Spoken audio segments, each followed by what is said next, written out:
આજની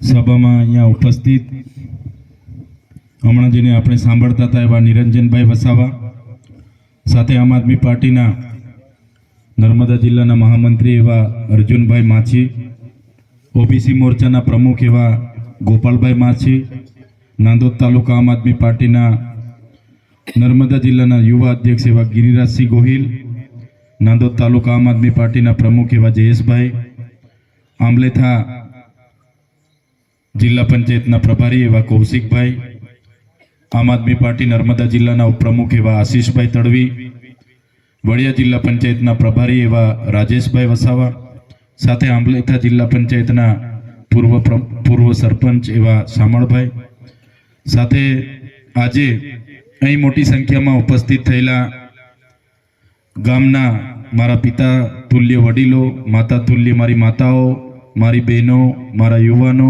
મારા ભૂલકાઓ, બધા માટે એકવાર આપણે જોરદાર તાળીઓ પાડી લઈએ. ત્યારે સાથીઓ, આજે અહીંયા સભા કરવા માટે અમે આવ્યા છે. તમને બધાને થતું હશે કે સભાઓ આવી ચૂંટણીલક્ષી સભાઓ માત્ર ચૂંટણી આવે ત્યારે જ બધી પાર્ટીઓની થાય છે. ત્યારે આજે કોઈ ચૂંટણી નથી અને અમે આગળ બેઠેલામાંથી કોઈ આજે ઉમેદવાર પણ નક્કી નથી થયા, પણ અમે તમને બધાને મળવા માટે આવ્યા છીએ. અમારા અમરતભાઈ છે, મહેન્દ્રભાઈ છે, જગદીશભાઈ છે, દેવરાજભાઈ છે, બધા જ યુવાનો અવારનવાર મોવી મને મળે, મને કે ચૈતરભાઈ અમારા ગામમાં પણ તમે આવો.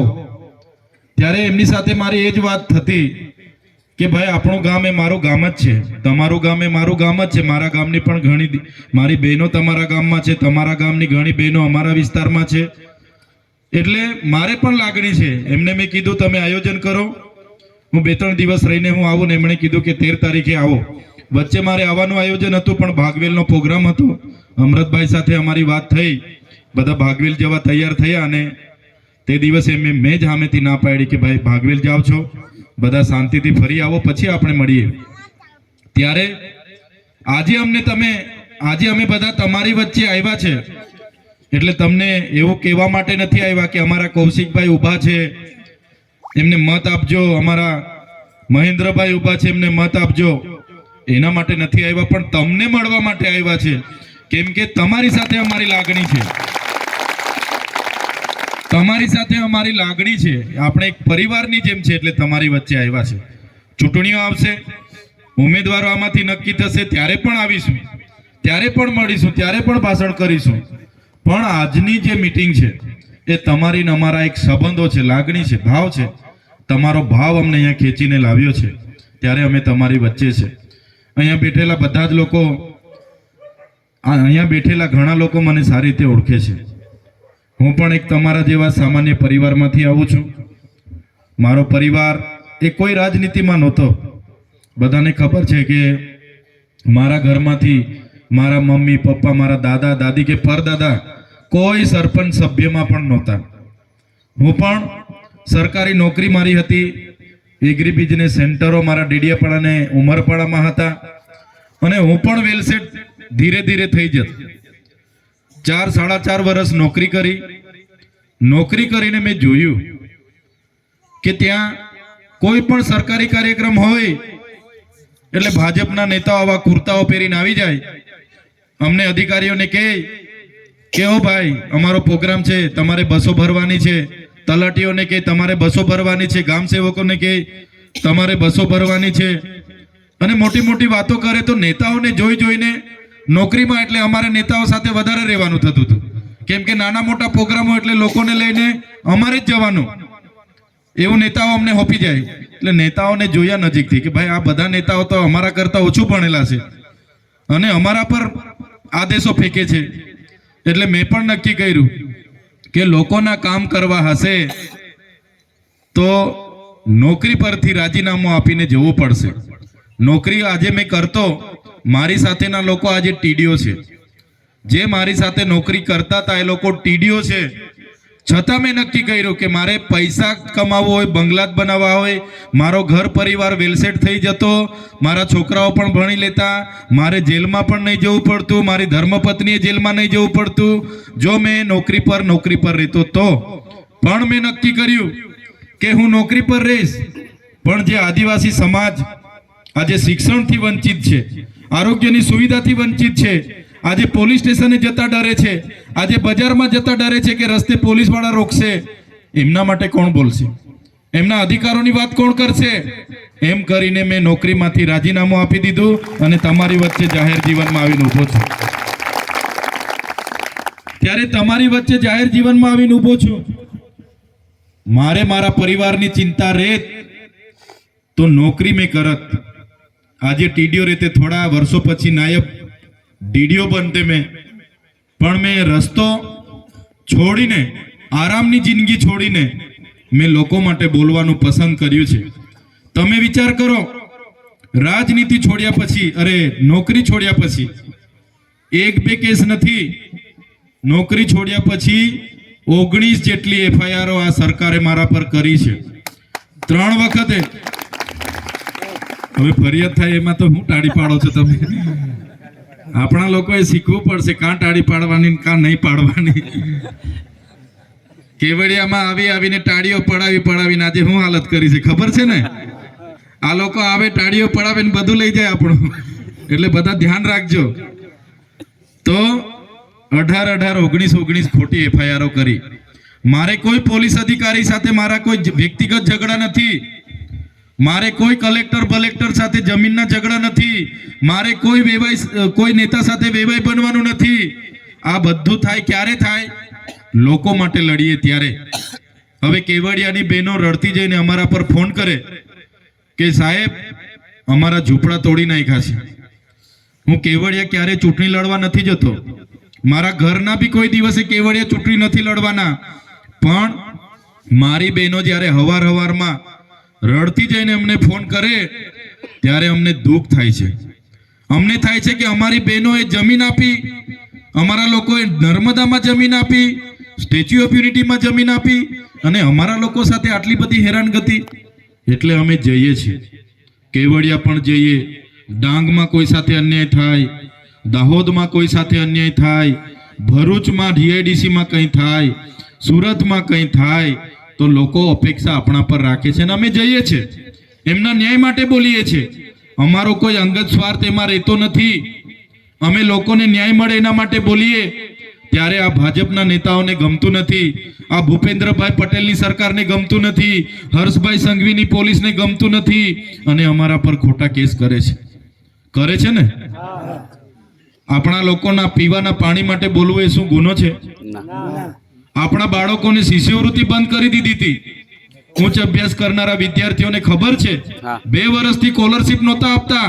ANM, GNM, BSc, ASc, pharmacy, medical, civil જેટલા લોકોના બાળકો ભણે છે એમને ખબર છે 2-2, 3-3 લાખ શિષ્યવૃત્તિ રૂપિયા મળતા હતા, પણ આ લોકોએ બંધ કરી. કોઈ બોલવા તૈયાર નહીં. તો એમના શિષ્યવૃત્તિ માટે અમે બોલીએ, શું અમારો ગુનો છે? અહીંયા નર્મદામાં, કેવડિયામાં આપણી બહેનો સાથે અન્યાય થાય, અમે જઈએ એમના માટે બોલીએ, શું અમારો ગુનો છે? કેવડિયામાં 2 છોકરાઓને બાંધીને મારી નાખ્યા, મારી આખી રાત માર્યા. બહારના લોકો એને બિચારા મરી ગયા ત્યાં સુધી માર્યા. એમના પરિવારવાળા રડતા જઈને ફોન કરે અને એમના પરિવાર સાથે અમે ઊભા રહીને એનો ન્યાય માંગીએ. શું આપણો આ ગુનો છે? ત્યારે આપણી કોઈ બેન દીકરીઓ સાથે અન્યાય થતો હોય, ત્યારે આપણા નર્મદાની વિસ્થાપિતોની વાત કરીએ કે કરજણના વિસ્થાપિતની વાત કરીએ, ત્યારે આ લોકો અમને ખોટા કેસ કરીને જેલમાં નાખે છે. પણ તમે જોયું હશે, 1 દિવસની 2 દિવસની સામાન્ય કેસમાં મને ખોટો કેસ કર્યો, પોલીસ તાત્કાલિક આવીને પકડી ગઈ, જીપમાં ધક્કા મૂકી કરીને નાખી દીધો, રાજપીપળા જેલમાં રાખ્યો. રાજપીપળા જેલમાં મને મામલતદારની જગ્યાએ સેશન કોર્ટમાં રજૂ કરવામાં આવ્યો. ત્યાં મારા વકીલને પણ આવવા નહોતા દેતા. મને ત્યાં રાજપીપળા જેલમાં રાખવાની જગ્યાએ ડાયરેક્ટ વડોદરાની સેન્ટ્રલ જેલમાં નાખ્યો હતો. વડોદરાની સેન્ટ્રલ જેલમાં 1 દિવસ નહીં, 1 અઠવાડિયું નહીં, 1 મહિનો નહીં, 80 થી પણ વધારે દિવસ એક ધારાસભ્ય તરીકે કોઈ પણ વાક ગુના વગર બસ એમની સામે બોલું એટલે એમને ના ગમે એટલે જેલમાં નાખી દીધો. આગળ મારા ધર્મપત્ની, મારી બહેનો, એમના જમાઈઓ, મારા પીએ બધાને જેલમાં 90 દિવસ સુધી રાજપીપળા અમને રાખ્યા હતા. કોઈ ગુનો નહીં, કોઈ વાક નહીં. જંગલ જમીન ખેડે એના માટે કીધું અમે કે ભાઈ જે લોકો જંગલ જમીન ખેડે છે એમને ખેડવા દો. આદિ અનાદિકાળથી અમારા લોકોએ જંગલ બનાવ્યું છે, બસ એમાં ગુનો કરી દેવાનો. અને આ જેલમાં તમે જોઈ લો, એકલી અંધારી કોટડીમાં રાખે, જેલનું જમવાનું જમાતનું, જેલની આસન પટ્ટામાં સુવાનું, કોઈની મુલાકાત નહીં, ઘરના મળવા આવે, કપડા આપવા આવે, મળવા નહીં દે, વકીલ મળવા આવે, મળવા નહીં દે. પણ જેલમાં રહી રહીને બી અમે બધાએ જોયું, અમે ભલે વેદના વેઠી લીધી, અમારા પરિવારે ભલે દુઃખ વેઠી લીધું, અમારા આગેવાનોએ જેટલી વેદના હતી, જેટલું દુઃખ હતું, પીડા હતી, બધી વેઠી લીધું. પણ તમારા જેવા લોકોનો અમારી સાથે સહકાર છે, એટલે તમારા લીધે એ લોકો સાથે અમે ક્યારે જવાના પણ નથી, જઈલા પણ નથી. 1 વાર જેલ કરશે, 2 વાર કરશે, 5 વાર કરશે કે 10 વાર કરશે, પણ અમે એ લોકોથી ડરવાના નથી, અમે એ લોકો સામે લડવાના છે. તમે હમણાં જોયું હશે, જેલમાંથી આવ્યો એ દિવસે મોવી બધા આગેવાનો મળવા આવ્યા હતા, એમને ખબર છે.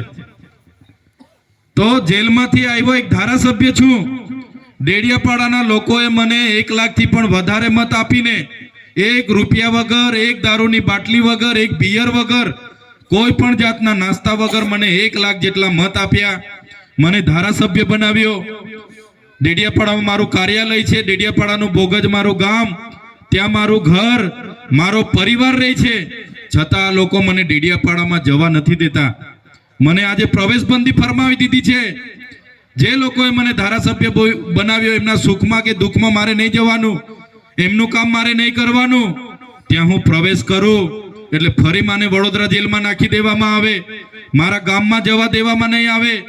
ત્યારે આજે તમારા ગામમાં આવ્યો છું, તમારી સાથે છું, તમારા આશીર્વાદ મારી સાથે છે. ભલે એ લોકો મને ડેડિયાપાડા નથી જવા દેતા, ભલે એ લોકો મને આવનારા દિવસોમાં નર્મદામાં પણ નહીં રહેવા દે, આવનારા દિવસોમાં એમની સત્તા, એમની પોલીસ, બધું જ એમનું છે, તો ગુજરાતમાં પણ નહીં રહેવા દે, પણ ચૈતર વસાવા તો બધા લોકોના દિલમાં રહે છે, ત્યાંથી ક્યારે નથી કાઢી શકવાના. ત્યારે આ પણ મારું ગામ જ છે. ક્યારેક પણ અમે મોવીમાં આવી જઈએ, ક્યારેક પણ અમે પલસીમાં આવી જઈએ, ક્યારેક પણ અમે ભીતાળામાં આવી જઈએ, આખું ગામ અમારું હગું છે. સાંજે આવી જઈશું કે બપોરે આવી જઈશું, અમારી બહેનો 1-2 રોટલા ને શાક તો અમને ખવડાવીને મોકલશે. ત્યારે સાથીઓ, આ સરકારની તાનાશાહી તમે જોઈ લો. એક ધારાસભ્યને આટલી બધી હેરાનગતિ કરવાની, પરેશાન કરવાનો, તો સામાન્ય માણસની તો શું હાલત થાય. મારો આજે કોઈ સામાન્ય માણસ સાથે કોઈ બનાવ બની જાય છે, એક્સિડન્ટ થઈ જાય છે, કોઈ મારામારી કરી જાય છે, પોલીસ સ્ટેશને અરજી આપવા જવાતું નથી અમારા માણસને. તમને એકલાને પોલીસ સ્ટેશને જવાય? હિંમત છે તમારામાં? એકલાથી પોલીસ સ્ટેશને જવાય છે? નથી જવાતું. પોલીસનો ડર કેવો આ સરકારમાં. એક સામાન્ય બેનને અન્યાય થાય ને અરજી આપવા જવી હોય, એકલું ના જવાય. અમારા કોઈ વડીલે અરજી આપવા જવી હોય પોલીસ સ્ટેશને, કોઈની હિંમત નથી કે એકલું જવાય. ત્યાં બેઠેલા લોકોથી પોલીસ એટલી ડરે છે, પોલીસથી, જનતા પોલીસથી એટલી ડરે છે કે એકલા માણસ પોલીસ સ્ટેશને રજૂઆત કરવા માટે ડરે છે. આ સરકારમાં એને 2 જણને હાથે લઈને જવું પડે, ગભરાય, હું એકલો જઈશ, ખોટો કેસ મારા પર કરશે, મારી સાથે ગાડાગાડી કરશે, મને 2 દંડા મારશે. એવી આ તાનાશાહીની સરકારમાં પોલીસને એટલી બધી સત્તા છે. કોઈ માણસના ઘરે મહેમાન આવે, 500 રૂપિયા ગજામાં લઈને ચાલો રાજપીપળા શાકભાજી લેવા જામ એમ કરીને બાઇક લઈને ઘરેથી નીકળે, પેલા ગાડીના ટેકરે, માંડરના ટેકરે જાય એટલે તરત પોલીસ ઉભો રાખીને એના પર 500 રૂપિયા કાઢી લે છે કે નથી કાઢી લેતી? આ સરકારની નીતિ છે. એની સામે આ ચૈતર વસાવા અમારી ટીમ લડે છે, એની સામે લડવા વાળા લોકો અમે છે. ત્યારે આ પોલીસને ગમતું નથી. તમે જોયું હશે, એચપી કચેરીએ અમે ગયેલા ઉનાળામાં, એસપીને કીધું તમારા નાકા બધા બંધ કરો, તમારી લૂંટ નહીં ચાલવા દઈએ, અમે બંધ કરો. અને એસપી લોકોને ગમતું ન હતું અને ખોટા કેસોમાં અમને જેલમાં નાખ્યા છે. ત્યારે એ મનરેગાનું કૌભાંડ હોય, સસ્તા અનાજની દુકાનમાં મળતા અનાજના કૌભાંડ હોય, કે આપણા ગામમાં નળ સે જલના નામે નળો બેસાડીને પૈસા ખાઈ ગયા, એનું પાણી નહીં આવતું હોય એના કૌભાંડ હોય. આ વિસ્તારમાં રોડ, રસ્તા ને બધી જ જગ્યાના કૌભાંડો અમે ઉજાગર કરીએ. ત્યારે અહીંના નેતાઓને પણ ગમતું નથી. અહીંના નેતાઓ અમારા પર આક્ષેપબાજી કરે, અંદરો અંદર એ લોકોની લડાઈ થાય, પણ એ નેતાઓ જે કરતા હોય તે પણ તમે લોકો, મારી માતાઓના મારા પર આશીર્વાદ છે, મારા વડીલોના મારી પર આશીર્વાદ છે. અમે બધા માથે કફન બાંધીને નીકળેલા છે. ગમે તે નેતાઓ ગમે તે કરતા હોય, એમની પોલીસ ગમે તે કરતી હોય, એમની સરકાર ગમે તે કરતી હોય, પણ અમે આવનારા દિવસોમાં ગુજરાતમાં પરિવર્તન લાવીને જંપીશું. આજે ચૈતર વસાવાના નામે બધા લોકો ઉઠી બેઠા કે ચૈતર વસાવા આમ, ચૈતર વસાવા તેમ, ચૈતર વસાવા ફલાણું, ચૈતર વસાવા ઢીકણું. ચૈતર વસાવા કામ કરે એટલે એમને ગમતું નથી. રાતે ઊંઘતા હશે, ઊંઘમાં પણ ચૈતર વસાવા દેખાતા હશે. રાતે કદાચ જાગી જતા હશે ત્યારે પણ ચૈતર વસાવા દેખાતા હશે. ત્યારે સાથીઓ, આ બધું એકલા માટે થયેલું છે, એકલા ચૈતર વસાવાથી નથી થયું.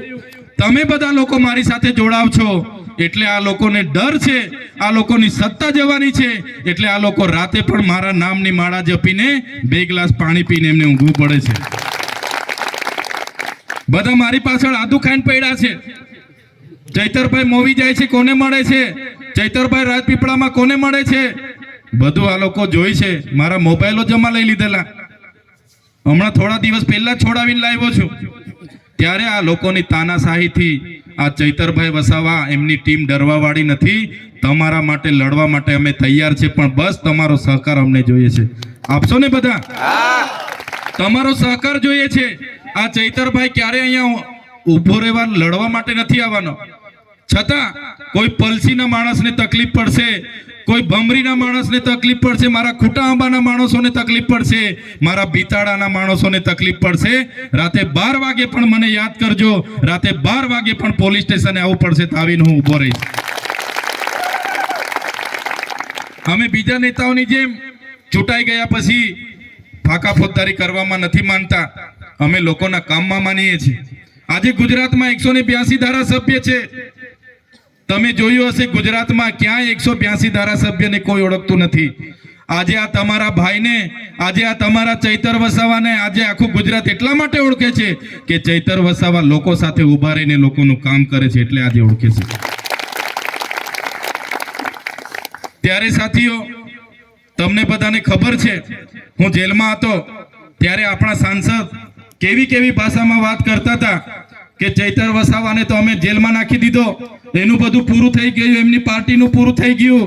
પણ આજે તમારા બધાના આશીર્વાદથી અમે છૂટીને આવ્યા છે.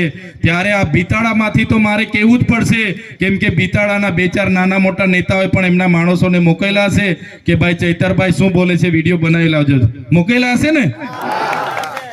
ત્યારે જે મનસુખભાઈએ મને કીધું હતું કે ચૈતરભાઈનું પૂરું કરી દીધું, અમે ચૈતરભાઈને જેલમાં મોકલી દીધા, ચૈતરભાઈ હવે છૂટવાના નથી. ત્યારે આજે ચૈતરભાઈ બિતાડા ગામમાં, તમારે મત વિસ્તારમાં, તમારા વિસ્તારમાં છે. ત્યારે તમને હું એટલું ચોક્કસ કહીશ કે તુમકો કા લગતા થા નહીં લौटेंगे, गलत जब तक तोड़ेंगे नहीं तब तक छोड़ेंगे नहीं. જ્યારે ત્યારે ચૈતરભાઈ કરીને ખોટા કેસ કરવામાં ટેવાયેલા લોકો હવે ગભરાઈ ગયેલા છે, કેમ કે આજે આખી જનતા એમનું જાણી ગઈ છે. એમણે જે રાજનીતિ શરૂઆત કરી હતી એ જ ગામમાં આજે રસ્તા નથી, એ જ કરજણના વિસ્થાપિતોને આજે પીવાના પાણીને તકલીફ છે. આજે નર્મદાના વિસ્થાપિતોની હાલત શું છે. ત્યારે વધારે અમે વાતો કરવા માટે નથી આવ્યા, આજે અમે તમને મળવા માટે જ આવ્યા છે. અમારે ચૂંટણી આવશે, ઉમેદવારો નક્કી થશે ત્યારે પણ અમે આવીશું, પણ આજે તમને મળવા માટે આવ્યા છે. તમારી સાથેનો અમારો ભાવ, એક લાગણી છે, એક આપણો તમારા ગામડાઓ સાથેનો અમારો વ્યવહાર છે, એના માટે જ આવ્યા છે. અમે તમારી વચ્ચે જ છે. ડેડિયાપાડામાં તો હમણાં જવા દેતા નથી. અમે મોવીમાં પણ અઠવાડિયામાં 2-3 દિવસ મોવી પણ રોકાઈએ છીએ. કોઈ પણ ગામમાં કોઈનો પણ સુખ દુઃખનો પ્રસંગ હશે, કોઈનું લગ્ન હશે, કંઈ મયત થાય તો પણ અમને કહેજો.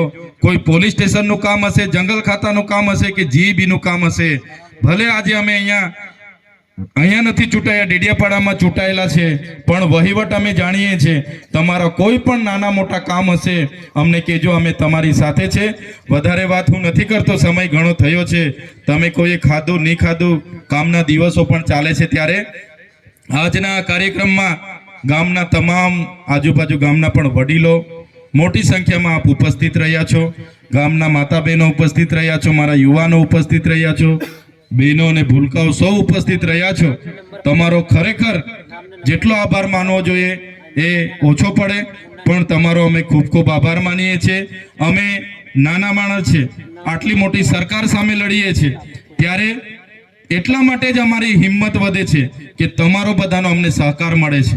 નહીં તો આ એમની પોલીસ, એમનું તંત્ર અમને ક્યારનું પૂરું કરી દે, પણ તમારો સહકાર અમને મળતો રહેશે. એ અમારું કંઈ નથી બગાડી શકવાના. ત્યારે તમે બધા અમને સહકાર આપજો. આવનારા દિવસોમાં ચૂંટણીઓ જાહેર થવાની છે, ત્યારે આપણી તાલુકા અને જિલ્લા પંચાયતમાં તમારા બધાની સહમતિથી આપણે એક એક ઉમેદવાર નક્કી કરીશું, અને એ ઉમેદવારને પણ તમે બધા સહકાર આપજો અને અમને મજબૂત બનાવજો. એ જ અપેક્ષાઓ સાથે આજે આયોજન કરનારા જગદીશભાઈ, અમરતભાઈ, મહેન્દ્રભાઈ, તમામ લોકોનો, દેવરાજભાઈથી માંડીને બધા જ લોકોનો હું ખૂબ ખૂબ આભાર માનું છું. સાથે સાથે અહીંયા બેઠેલા વડીલો, આ વિસ્તારના વડીલોને અમે વર્ષોથી, રાજનીતિમાં છે ત્યારે જ વાત કરું છું એવું નથી, આ ગામના વડીલો અમારા ત્યાં પણ સુખે દુઃખે આવે છે, ત્યારે આ વડીલોનો એટલો વ્યવહાર છે કે આ વડીલો એકવાર નક્કી કરે છે, એની અસર આજુબાજુ બધા જ વિસ્તારોમાં પડે છે કે નથી પડતી? તો આજે વડીલોએ મને સમર્થન કરવાનો જે વિચાર કર્યો, મારા યુવાનોએ અમને સમર્થન કરવાનો જે વિચાર કર્યો, અમને સહકાર આપવાનો જે તમે વિચાર કર્યો, અમારી પાર્ટીમાં જોડાવા માટે જે તમે વિચાર કર્યો, તો તારે તમને બધા જ વડીલોને, બધા જ યુવાનોને પાર્ટીમાં અમે સહરતાથી તમારું સ્વાગત કરીએ છીએ. તમારું સન્માન જળવાય અને આવનારા દિવસોમાં આપણે બધા સાથે મળીને આપણા વિસ્તારના લોકોના કામ કરીએ, એ જ વાત સાથે બધાનો આભાર માનીને વિરમું છું. બધાનો ખૂબ ખૂબ આભાર, ધન્યવાદ. જય આદિવાસી, જય જવાન.